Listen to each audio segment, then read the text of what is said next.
참으로 나라와 백성을 염려하며 홍익인간의 뜻을 펼쳐나갈 지도자가 절실한 정국임에도 후보로 나선 인물들의 면면을 보면 국민들이 믿고 존경하며 따를 만한 지도자를 찾기가 참으로 어려운 실정입니다. 이러한 때에 우리 대한민국과 도탄에 빠진 국민들을 위하여 주님 뜻에 합당하고 요셉처럼 지혜롭고 의로운 강단 있는 지도자가 세워질 수 있기를 간구하옵나이다. 또한 우리 모두를 힘들고 지치게 하는 코로나로 인한 고통에서 속히 벗어날 수 있도록 우리 모두가 합력하여 주님의 뜻에 합당한 선한 삶을 만들며 살아갈 수 있도록 우리를 인도하여 주시고, 이를 위하여 애쓰고 수고하는 의료진들과 방역 종사자들에게 위로의 힘이 되어 주시고 저들이 어려움에 처하지 않도록 지켜 주옵소서. 뿐만 아니라 온갖 질병으로 고통받는 모든 이들에게도 주님의 권능의 손으로 안수하셔서 깨끗이 치료하여 주시기를 간절히 기도합니다.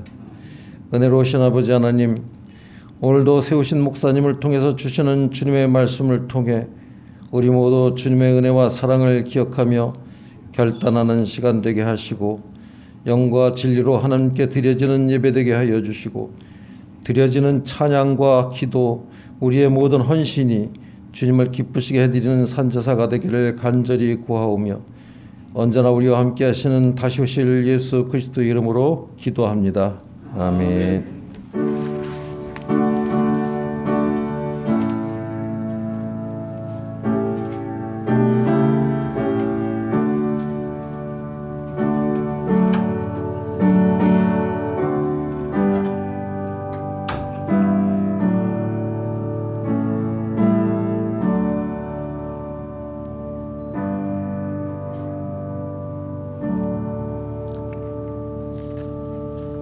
예, 우리 다 같이 응답송 하시겠습니다.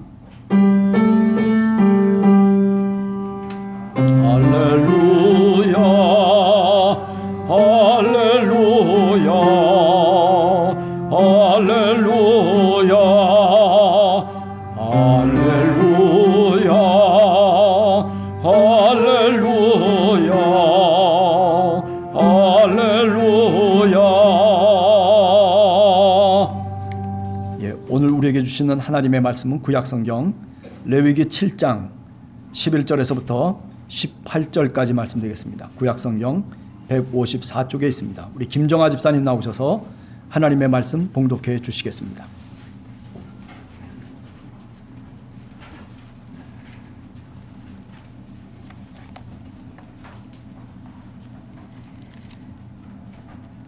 여호와께서 드릴 화물 제물의 규례는 이러하니라. 만일 그것을 감사함으로 드리려면 기름 섞은 무교병과 기름 바른 무교 전병과 고운 가루에 기름 섞어 구운 과자를 그 감사 제물과 함께 드리고, 또 유교병을 화목제의 감사 제물과 함께 그 예물로 드리되 그 전체의 예물 중에서 하나씩 여호와께 거제로 드리고 그것을 화목제에 피를 뿌린 제사장들에게로 돌릴지니라.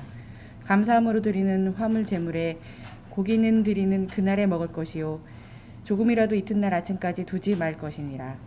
그러나 그의 제물이 서원이나 자원하는 것이면 그 제물을 드린 날 먹을 것이요 그 남은 것은 이튿날에도 먹되, 그 제물의 고기가 셋째 날까지 남았으면 불사를 지니, 만일 그 화물 제물의 고기를 셋째 날에 조금이라도 먹으면 그 제사는 기쁘게 받아들여지지 않을 것이라 드린 자에게도 예물답게 되지 못하고 도리어 가중한 것이 될 것이며, 그것을 먹는 자는 그 죄를 짊어지니라. 아멘.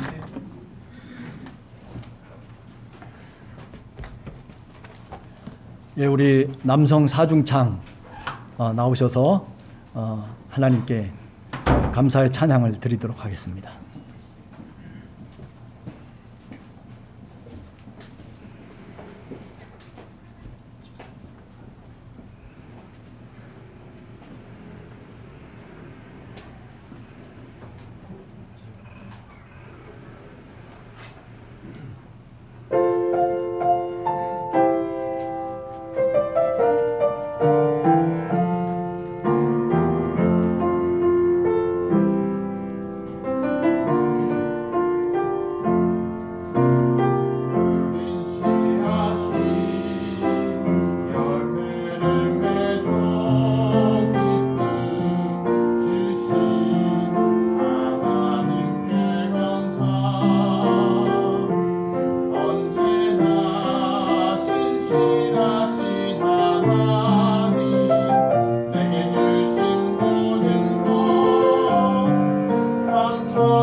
오랜만에 노래를 부르니까 가슴이 시원합니다.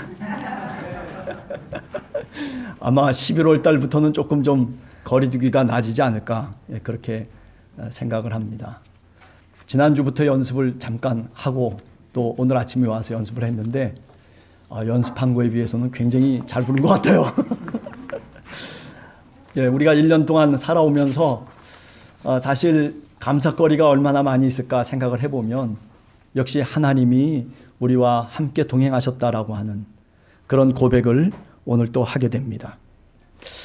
구약 성경을 우리가 읽어볼수록 어쩌면 이렇게 이스라엘 백성이 애굽에서 탈출한 그 다음에도 그렇게 광야에서나 또는 이스라엘이 나라로 세워져서 그래서 하나님의 백성으로 살아갈 때에도 그렇게 불평과 그리고 원망이 많았는지 참 아이러니컬한 그런 모습이다라고 생각합니다. 하나님의 선택받은 백성이고 약속을 받은 그런 백성임에도 불구하고 삶의 자리 속에서는 늘 불평과 원망을 했다는 것입니다.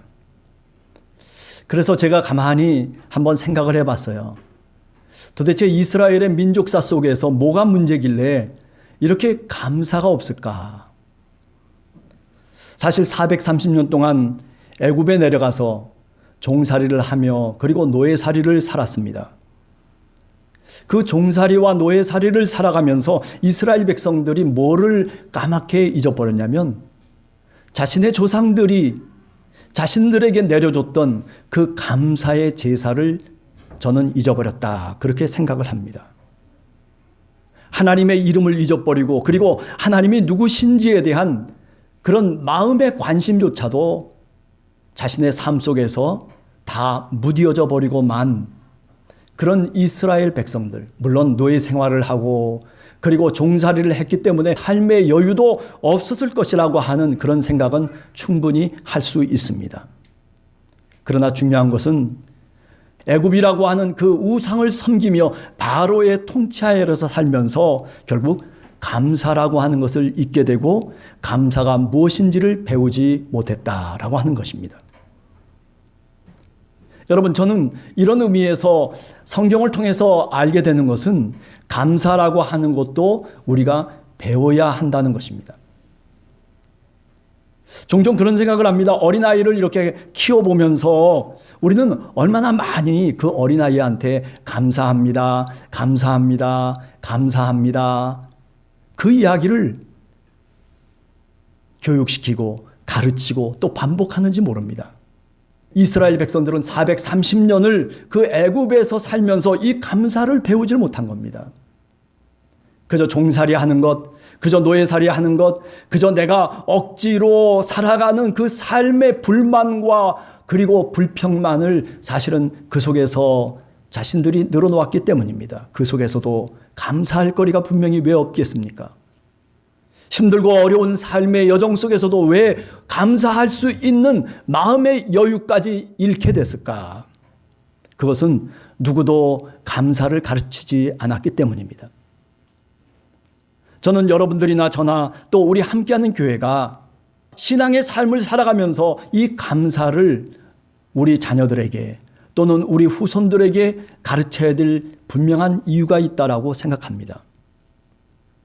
여러분, 그렇습니다. 감사는 어떤 조건이 맞아떨어졌기 때문에 감사하는 것이 아니라 감사는 배웠기 때문에 감사하는 것입니다.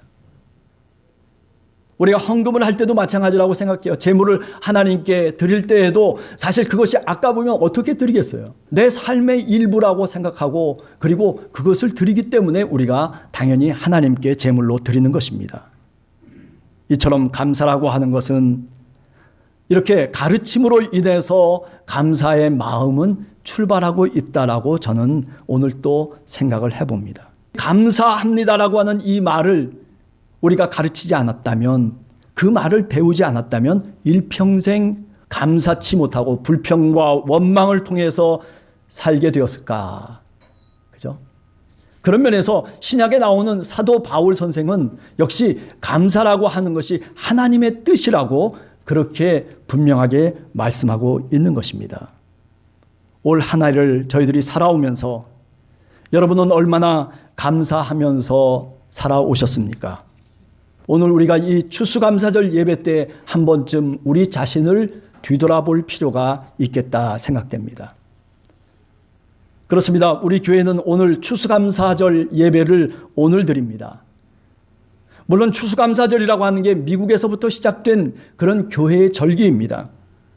그러나 우리가 미국의 역사를 따질 것이 아니라 구약 성경을 통해서 보면 또는 신약 성경을 통해서 보면 신앙의 사람들이 역시 감사하는 사람이었다라고 하는 것을 우리가 분명히 알게 됩니다.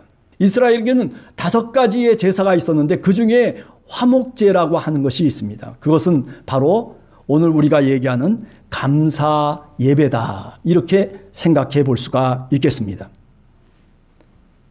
그렇습니다. 어려운 인생길에서도 이스라엘 백성들은 하나님께 감사를 해야 되고, 그리고 온 백성 전체가 아니면 한 사람 한 개인이 자기의 가족과 그리고 친족들과 그리고 그 예배드리러 나온 많은 사람들과 함께 감사의 제사를 드리는 것, 그것이 바로 화목제였습니다.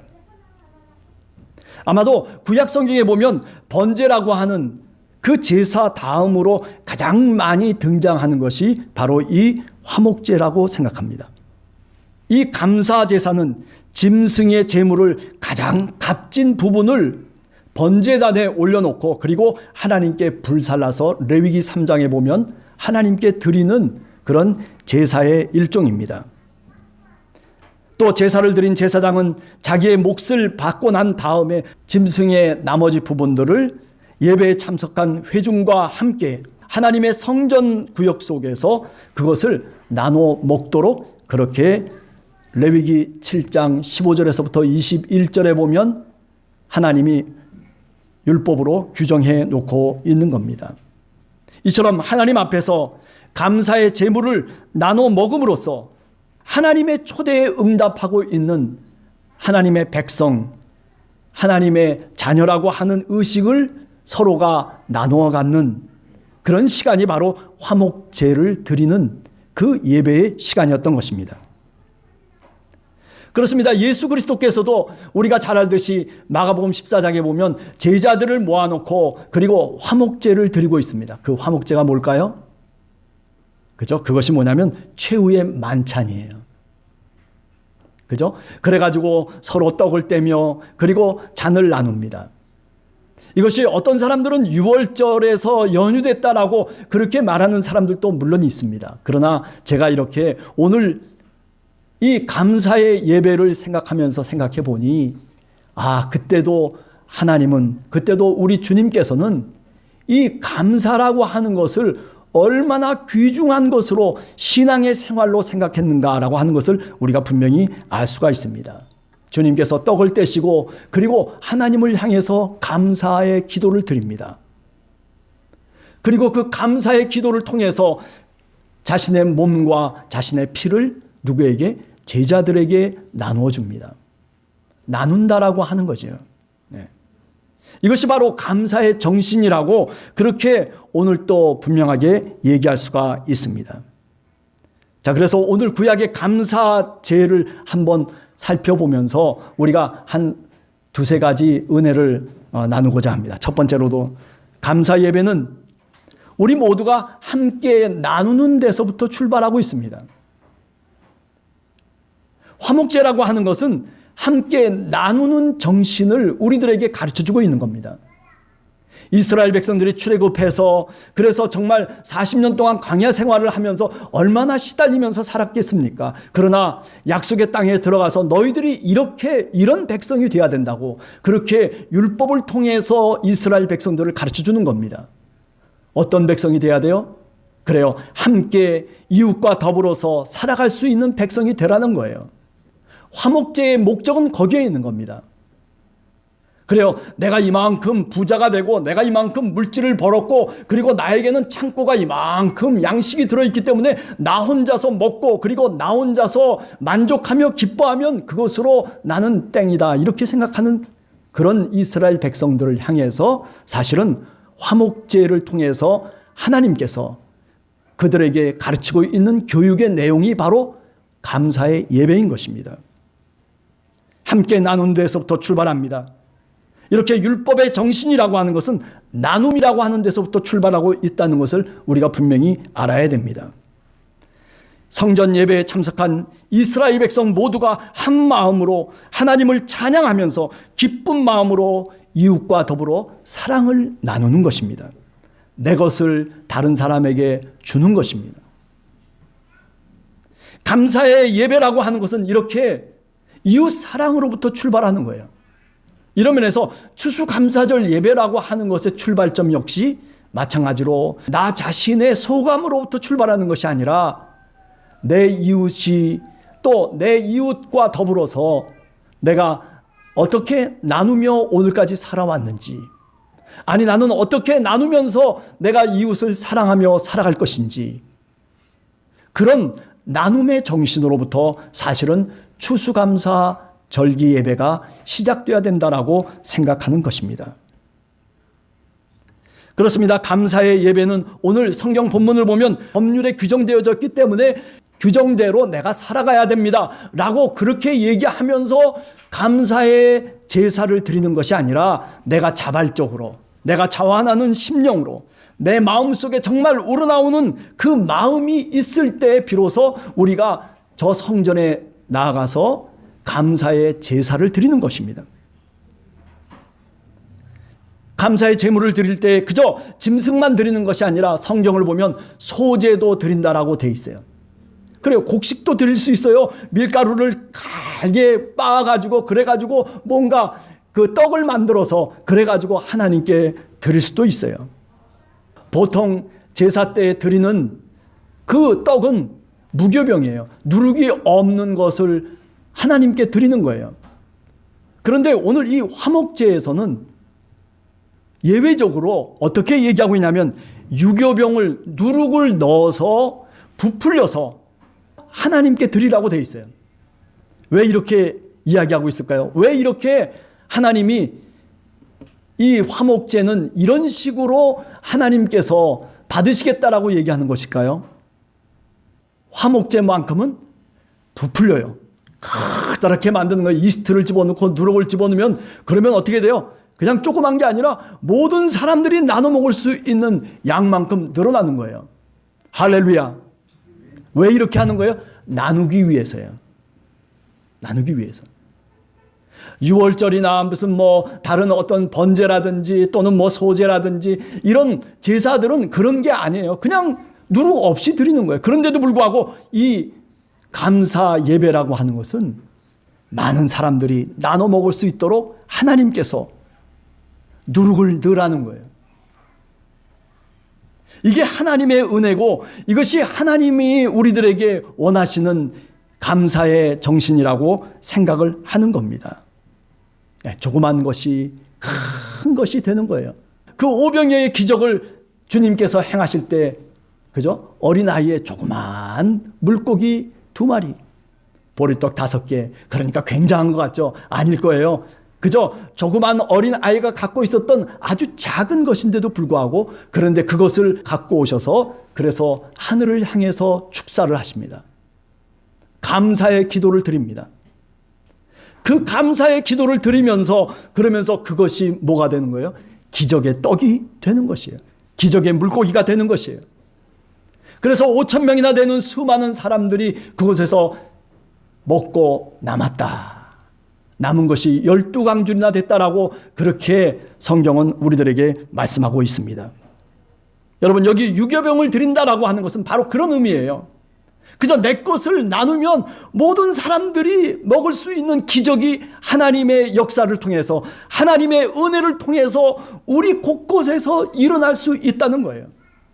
믿음의 사람이, 신앙의 사람이 내가 다른 사람을 사랑하면서 그러면서 내 것을 나눠줄 수 있는 그 장소에서, 아니 그것을 통해서 하나님은 하나님의 기적을 이루어 가시는 줄로 믿습니다. 문제는 우리들의 마음인 것이에요. 우리가 스스로 정말 나눌 수 있는 이웃 사랑의 마음을 갖고 감사로 하나님 앞에 나아가는 것, 그것이 오늘 이 화목 제사의 출발점이라고 그렇게 여러분들에게 말씀드릴 수 있습니다. 그렇기 때문에 이 감사의 예배는 다른 것이 아니라 이웃과의 나눔을 배우고, 그리고 이스라엘 백성들에게, 후대의 후손들에게 가르치려는 목적이 있는 거죠. 신앙의 전승을 위해서 이렇게 화목의 제사를 그들이 드리도록 하나님께서 명령하고 있다는 것입니다. 우리들을 향하신 그 귀한 사랑의 정신을 우리가 함께 나누며 한 주간도 여러분 살아갈 수 있는 우리 모두가 되기를 간절히 원합니다. 둘째는, 이 감사 예배는 다른 것이 아니에요. 거룩하신 하나님 앞에서 서로가 하나님의 백성으로 살아갈 것을 다짐하는 그런 예배였습니다. 15절에 이런 얘기가 나오고 있습니다. 감사함으로 드리는 화목 제물의 고기는 드리는 그날에 남김없이 다 같이 먹어야 한다. 이렇게 율법으로 말씀을 하고 있습니다. 아니, 꼭 이렇게 율법으로 정해야 될 이유가 있을까요? 여기에는 또 다른 뜻이 사실은 있는 겁니다. 다 같이 먹어야 한다는 거예요. 예. 제사장에게 요만큼 드리고, 그리고 나머지 그 많은 부분들을, 그것이 내가 화목제를 드렸으니 이것이 내 것이라고, 그러니 나만 먹어야 된다라고 이렇게 주장할 수 있는데, 그런데 율법의 규정을 통해서 보면 아니라는 거예요. 그것이 네 것이 아니라는 거예요. 누구의 것이에요? 하나님의 것이라는 거예요. 하나님께 예물로 드렸던 이 모든 것은 다 거룩하신 하나님의 것이라고 하는 하나님의 소유권을 주장하고 있는 거예요. 그렇기 때문에 내가 먹을 수 있는 것이 아니라 같이 이스라엘 백성들이 하나님 앞에서, 그죠? 서로가 하나님의 백성이라고, 우리는 이렇게 같은 형제라고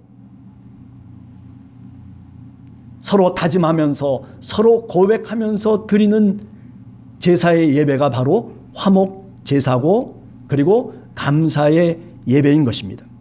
단순히 내가 감사할 거리가 생겨서 하나님께 감사의 예물을 드린다라고 하는 그런 차원을 넘어서는 것입니다. 신명기 6장에 우리가 4절 5절에 보면 그런 얘기가 나오잖아요. 너희는 마음을 다하고 뜻을 다하고 힘을 다하여 네 하나님 여호와를 사랑하라. 또 뿐만 아니라 어떤 얘기가 나옵니까? 레위기 우리가 19장 18절 같은 데 보면, 마태복음을 통해서 우리가 잘 알듯이 주님께서 새로운 율법을 규정해 주시는데, 그게 뭐냐면 바로 내 이웃을 내 몸과 같이 사랑하라는 말씀이에요. 여러분, 제가 신앙생활하면서 마지막으로 끝까지 목숨이 다하는 순간까지 그래도 끝까지 이야기해야 될 주제가 있다면 그것은 사랑밖에는 없어요. 예수 그리스도가 이 땅에 오셔서 살아가셨던 그 모습 그 자체가 바로 이웃에 대한 사랑이에요. 아무리 자기 자신에게 칼을 겨누고, 그리고 아무리 자기의 옆구리를 찌르고, 그리고 손바닥에 못을 박는 그런 로마의 병정들 앞에서도 우리 주님은 사랑을 말씀하셨어요. 하나님 앞에서 살아가는 하나님의 백성들은 이렇게 신명기 6장에서처럼 하나님을 사랑하고, 레위기에서처럼 바로 이웃을 내 몸과 같이 사랑하는 모습으로 신앙생활을 하는 것이에요. 교회가 아무리 크면 뭐합니까? 아니 내가 신앙이 있다고 귀신을 쫓아내고 그리고 또 뿐만 아니라 내가 무슨 권능이 있다라고 그래서 예언의 기도를 하고 뭐 선지자 노릇을 하고 목사가 되고 장로가 되고 뭐 권사가 되고 그 직분을 맡아서 살아가면 무엇합니까? 내 마음속에 사랑이 없다면, 우리 사도 바울 선생님이 말씀하시는 것처럼 고린도전서 13장에 나오는 것처럼 사랑이 없다면 그저 울리는 괭가리에 불과한 것입니다. 어떤 교회가 좋은 교회고 어떤 신앙이 정말 하나님이 원하시는 신앙이냐라고 묻는다면 그 답은 너무나 명명백백합니다. 그것은 바로 이웃을 사랑하고 그리고 하나님을 사랑하는 것이에요. 어떻게 해야지 감사하면서 살아갈 수 있을까요? 그것은 하나님 앞에서 내가 살아간다라고 그렇게 고백함으로부터 출발하는 거예요.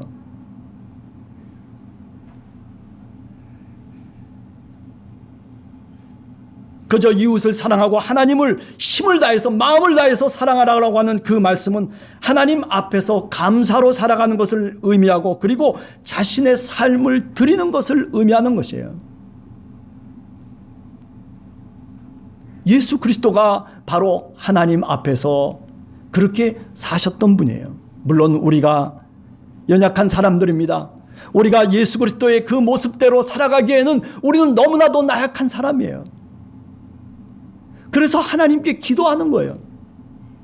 우리의 부족을 하나님께 아뢰고 우리의 잘못된 것을 하나님께 내려놓고 그리고 주님의 십자가를 붙들고 오늘 또 우리가 감사함으로 주님 앞에 나아가는 것입니다. 감사 예배의 중요한 것은 바로 하나님 앞에서 내가 하나님의 자녀인 것을 다시 한번 확인하고 그리고 저 사람도 하나님의 자녀라고 하는 것을 우리가 인정하면서 그리고 자신의 삶을 저 사람을 위해서 살아가려고 그렇게 애를 쓰고 그렇게 주님을 붙잡는 데서부터 사실은 이 감사의 예배는 출발하고 있다라고 하는 사실입니다. 여러분 한 주간을 사시면서 좀 옆에 있는 사람을 한번 눈여겨보시기 바랍니다. 제가 늘 얘기지만은 한 주간을 살아가면서 옆에 있는 분의 기도의 제목이 무엇이고 옆에 있는 분의 표정을 보면서 근데 요새는 마스크를 써가지고 그 사람의 표정을 읽을 수가 없어요. 마스크를 벗으면 어떤 짓이 어쩐지 가끔 이렇게 마음속에 와닿는 게 있어요. 그런데도 불구하고 그런데 여러분 우리의 얼굴과 우리의 몸집과 우리의 말을 통해서 사실은 사랑이 전달되는 것이에요. 한 주간도 함께하는 교회 성도들 그래요. 다른 교회 무슨 성도들 상관할 것 없어요. 우리는 이렇게 신앙생활을 하자고요. 우리는 좀 이렇게 한번 주님이 원하시는 삶을 살기 위해서 한번 좀 애써보자고요. 그러기 위해서는 여러분과 제가 감사의 사람이 되어야 될 줄로 믿습니다. 세 번째 마지막으로는요. 하나님 앞에서 감사드리는 것은요. 때가 있는 거예요. 내가 드리고 싶어도 내가 감사하고 자원하는 마음이 있어도 사실은 드리지 못할 때가 이제 오게 되는 거예요. 뭐든지 때가 있어요. 가능할 때 내가 할 수 있을 때 하나님께 충성을 다하고 하나님의 마음으로 우리가 살아가야 되는 거예요. 우리가 이웃을 도와줄 때도 때가 있어요. 제가 옛날에는요. 버스 안에서도 전도를 했어요. 저 위에 버스에 보면 이 손잡이가 있잖아요. 그러면 손잡이를 붙잡고 비뚱비뚱 거리면서 증거를 했어요. 반포에 있는 고속터미널에서 제가 여기다가 예수 믿으시오라고 딱 쓰고 그리고 확성기를 딱 대고 그리고 근데 그 시장 앞에서도 지금 생각하면 어떻게 그런 일을 할 수 있을까 창피하기도 하고 어떻게 보면 그런 용기도 사실은 지금은 사라져 버렸는데 근데 젊었을 때는 그런 용기가 있었던 거예요. 누가 뭐래든지 간에 아니요 길거리를 다니면서 제가 그 동네를 다니면서 제 목소리가 좋잖아요. 그러니까 노래를 쫙 부르면서 할렐루야 하면서 그러면서 그 동네를 지나가면서 예수 믿으라고 가고 오고 했던 기억들이 있습니다. 수련회에서 은혜를 받고 그리고 저 포천에 나와가지고 그래서 그 강원도 포천에서 120명을 전도했어요. 여러분 때가 있는 거예요. 저보고서 지금 그렇게 하라면 할 수 있겠어요? 뭐든지 때가 있는 거예요. 그때 충성을 다해야 돼요. 하나님께서 내게 감사할 수 있는 마음을 주실 때 감사하는 거예요. 하나님께서 내게 감동을 주시면서 하나님의 뜻대로 살 수 있도록 믿음을 주시고 그리고 힘과 용기를 주실 때 그럴 때 순종하면서 그렇게 살아가는 거예요. 아브라함은 모리아 산에서, 이삭은 부엘세바에서, 그리고 야곱은 베델에서 바로 감사할 그때 하나님께 순종을 했어요. 그래서 믿음의 조상들이 되었다라고 하는 것이죠. 네, 여러분들 한 사람 한 사람이 여러분의 가정 속에서 믿음의 조상들이 되시기를 간절히 원합니다. 네. 여러분들의 앞길 위에 이 감사의 예물처럼 하나님의 성령의 능력이 함께 하셔서 그래서 주렁주렁 감사의 열매들이 넘치기를 간절히 주님의 이름으로 축원합니다. 여러분들 우리 함께하는 교회 성도들 한 사람 한 사람 이렇게 감사의 가정, 감사하는 신앙생활을 꼭 하시면서 한 해 동안 또 우리가 다음 해를 소망하면서 여러분들 살아가시는 우리 함께하는 교회 성도들 모두가 되기를 원합니다. 기도하겠습니다.